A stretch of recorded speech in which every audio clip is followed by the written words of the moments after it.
people were executed, and it's just resumed these executions, and both were hanged to death this morning in Amman. Jumana, do we know if this decision would have been made by King Abdullah? Well, one would assume in this country, John, these decisions would be coming from the highest authority, the approval, the signature of the king in this case, the go-ahead to carry out such a thing, or even to authorize such an important move, such a very tough move. But the Jordanian government, John, has been under a lot of pressure. We saw that. We saw the calls on the street. That anger on the Jordanian streets has been directed towards ISIS, the Jordanians blaming them for what happened. And of course, there's been this fear that if the Jordanian government, if the king did not act fast to try and appease the streets by giving them this strong retaliation fast, that some of this anger may be directed towards the government, because many we have heard in the past week or so blaming the Jordanian government and saying they will hold the government and the king responsible if Mu'adh al-Qasasbeh were to be executed. And of course, he comes from an important tribe, and the tribes in Jordan are very important. They are the backbone of support of the Jordanian monarchy. They make up a big part of the armed forces and the intelligence. So this is something that many Jordanians, John, are going to be waking up to and welcoming, no doubt. Jumana, please stand by. We're going to go to our Chief U.S. Security Correspondent, Jim Shooter. He's on the phone from Washington. So, Jim, Jumana just reported there that in all likelihood this decision came from King Abdullah. We know that he met earlier today with President Obama. Any indication that King Abdullah gave the administration a warning that it was likely to take this action?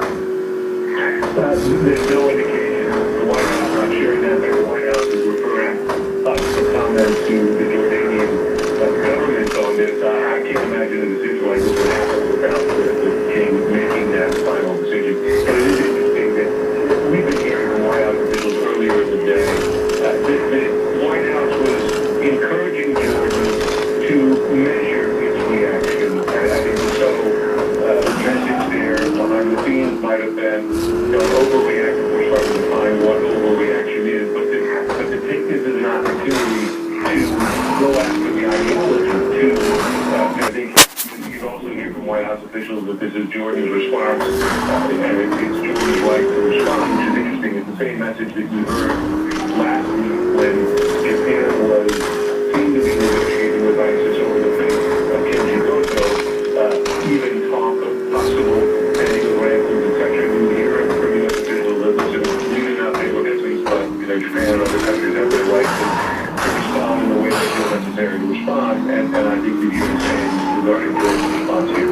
Jim, what's the U.S. assessment now of how ISIS for attention and shock value? So the assessment here is they're going to go down that path. They've already gone down this path. Whether or not they will be executed or frankly, whether or not the coalition continues to bomb ISIS targets like it did before the start of the U.S.-led air campaign. ISIS may claim it's in responsibility, but frankly, they were killing a lot of people and in real ways before the ball. So that's the U.S. assessment, and that's the assessment you hear from other areas on its way long before you had any of these responses. Okay, Jim, we'd like you to stay with us throughout the hour. Also, Michelle Kosinski is with us. She's our White House correspondent. She is in Washington right now. So, Michelle, we now have the news that these two prisoners who are on death row in Jordan have been hanged in retaliation for the murder of that Jordanian pilot. Do we know if there's been a Obama administration? So far, not yet. In fact, we just left a gathering of administration officials not very long ago as we found out this news. So they had no indication of it just before it happened. And we weren't really talking about that. But there's no immediate official reaction.